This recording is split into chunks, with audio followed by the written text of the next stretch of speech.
Welcome to the Waterside Studios YouTube channel. I am Jamie, your host.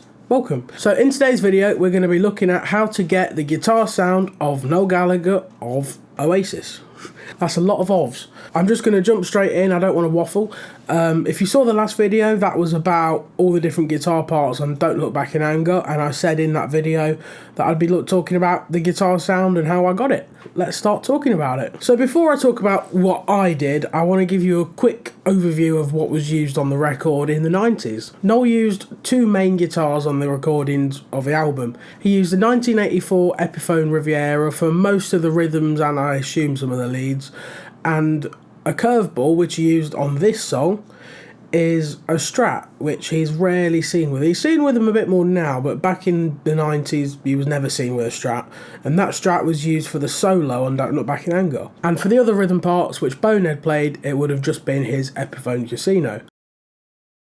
So that's guitars. Onto the amps that they used. Bonehead would have been playing through, I think, a JCM 900. If not, it probably would have been a Plexi or something like that. I know he uses Plexis now, but I don't know.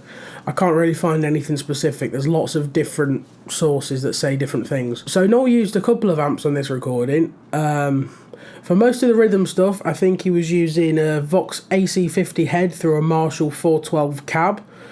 And for the clean parts on Don't Look Back in Anger, don't quote me on this, I think he was using an old AC30 combo, which used to belong to the Cavern in Liverpool, which is a famous club where the Beatles started out, which was their house amp, so quite a nice journey there of how it ended up in his hands. So that's the sound that they were getting, but how did they actually record it? They had to use microphones, and those microphones would have been a Shure SM57 and a Neumann U87. I don't have either of those microphones, but I have similar things, but we'll get to that later on. So the guitars that I've used on this recording are my Harley Benton HB35, which is a 335 clone. I think the shape is more close to a 339.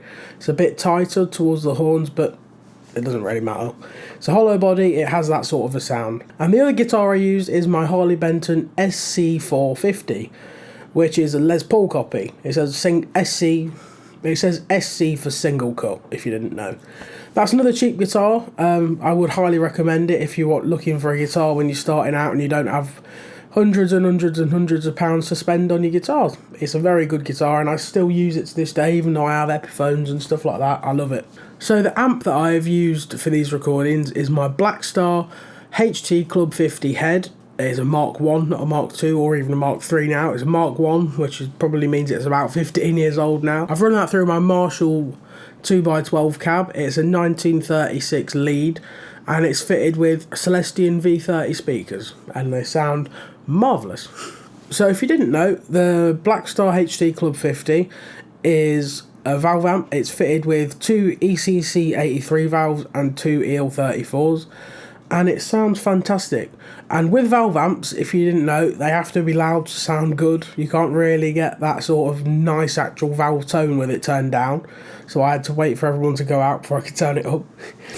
So for actually getting this tone, I decided to boost the amp volume wise rather than the gain in it, because if you're just boosting loads of gain, it can get quite nasally and not very nice. But if you turn it up, you're moving the speaker more and you're getting that natural overdrive, which sounds fantastic. A cool feature with this amp is the ISF feature, which is kind of like an EQ curve in its own way, which shapes the tone of the amp. They call it like the American and British circuit sort of thing. So if you have it all the way to the left, you're making it sound more like a Fender or a Mesa, and if you have it all the way to the right, you're having it sounding more like a Marshall, which is obviously the sound I was going for. So I've got my ISF knob dialed to about 2 o'clock, not all the way to Marshall territory, but just sort of getting there, because that's where it sounded good. I just want to say, if you're looking for this tone yourself, don't just copy exactly what I do. Don't copy what anyone does on the internet. They will have got there in their own way, and you need to do that as well. Just use your ears. Just like listen to it, adjust the EQ, and listen to like a reference, and you'll get there. So speaking of EQ, I've got my bass set at just below 12 o'clock on the clock face. I've got my treble set at about 10 o'clock and I've got the middle set at about 2 o'clock. So pushing the mids a bit more and less treble on the top end with the bass still present in there. So it's more about just like that woof of the guitar tone rather than a trebly top end, if that makes sense. Obviously I'm using the overdrive channel of the amp. I'm not using a clean channel and putting in overdrive in front of it with a pedal, because that's just not the sound that I'm going for, and it sounds brilliant with the overdrive channel of this. I'm also using the built-in reverb. I've got it set to like literally about 8 o'clock on the clock face or 2 on a dial. It's barely up, it's just there in the background, but it sounds nice. It fills it out a lot more. If you can't tell, I'm suffering from a cold, so that's why my voice is a bit rough, but I'm on the way out of it. I feel fine, don't worry. So I did actually use pretty much the same settings for both guitars on the amp. I didn't really touch it much that I remember. If I did anything, I would have boosted the mid a little bit more, but that's it. So before I play you any demos through the amp, I know you're probably thinking, why are we this far in and we've not heard anything? I'm just going to quickly talk about the microphone I used. So I've got a SM57 clone set up, which is a T-Bone MB75. It costs like a third of the price, but I don't have a proper one yet, and it sounds pretty good. I've got the mic positioned quite far away from the dust cap. So with positioning, I've got the mic quite far away from the dust cap, and it's still quite far out towards the edge of the cone, because I was going for that darker sound, and I found the closer in the mic was, it was all so trebly, and it just wasn't working for that wall of sound that I was trying to build for the rhythm tones. It was just too much, and when I was trying to layer up, it just wasn't working. So I decided to move the mic out so there was less presence in the top end and build that up, and that has caused a lot of low end build up, but I can cut that out later on, and it's layered up and it works, so I'm happy with that. So now we've talked about the mics, I'm going to play you some demos of both guitars through the amp with no effects on whatsoever. So here's the HB35.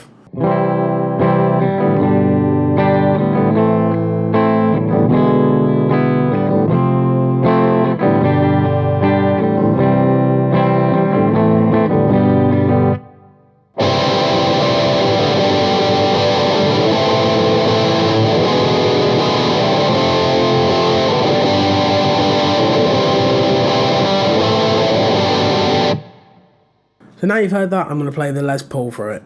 Enjoy.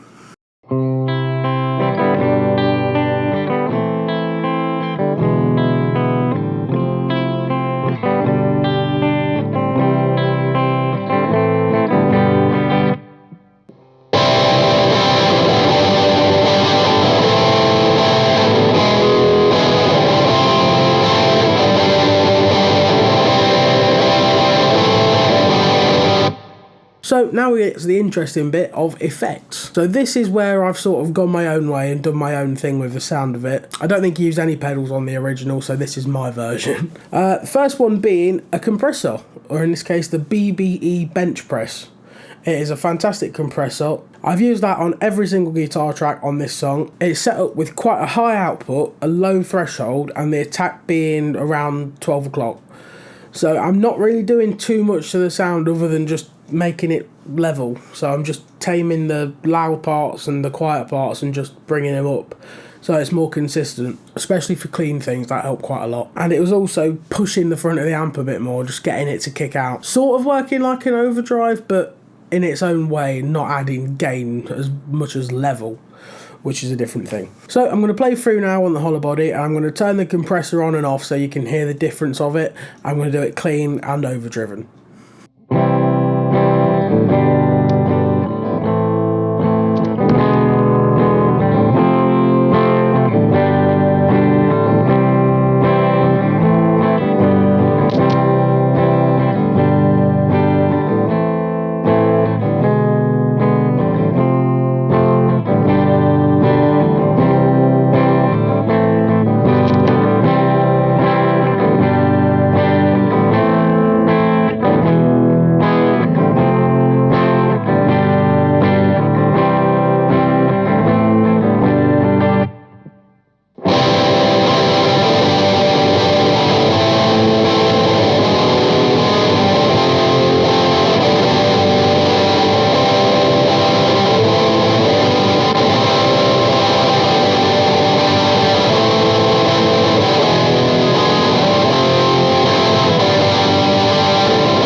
So the next pedal is the Boss BD2, the blues driver.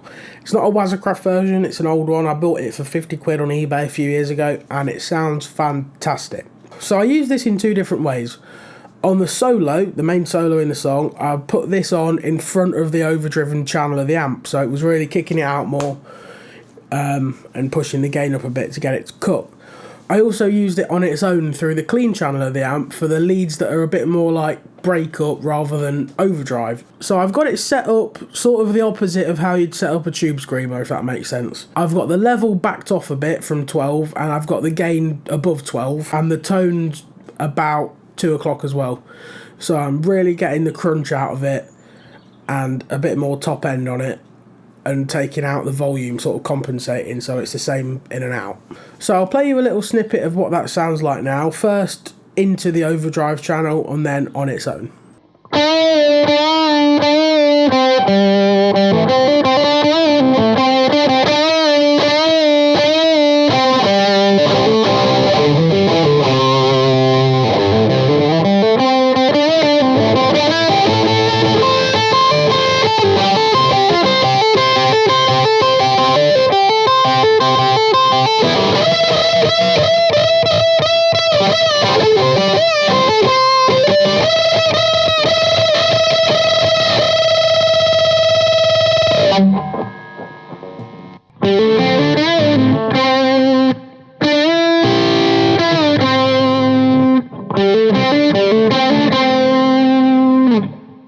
And the final pedal I used, which really made some of the lead parts on this song, is the Boss DD3 digital delay.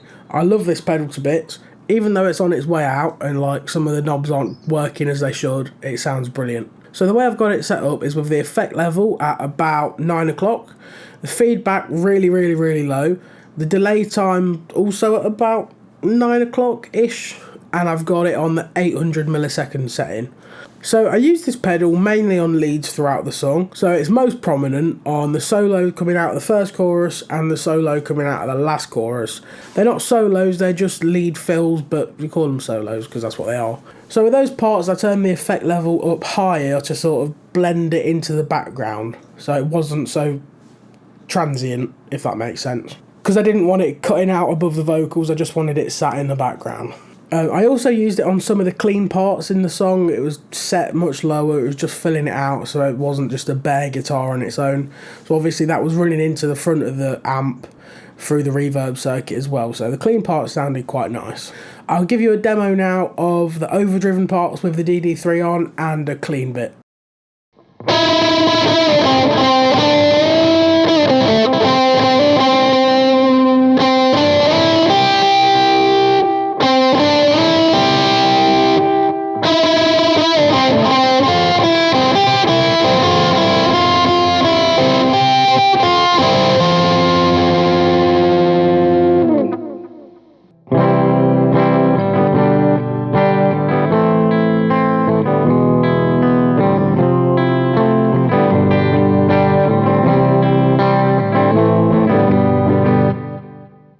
So the last thing I want to talk about is preamps, because they can change the sound of a microphone drastically. In the 90s at Rockfield Studios they recorded on a Neve VR desk, which is obviously Neve preamps are very famous for sounding very warm and brilliant for guitars and stuff like that. I don't have a Neve desk in here if you can't tell, but the closest good preamp I have is a plug-in emulation, and it's the Universal Audio 6176. It's got compressors built into it, but I didn't use them. I was just using that natural saturation of it, and then I would probably put it through a tape afterwards when I'm mixing it, but I've not got to that point yet. I'm going to play you now a snippet of audio, and I'm going to bypass the preamp as I go so you can hear the difference.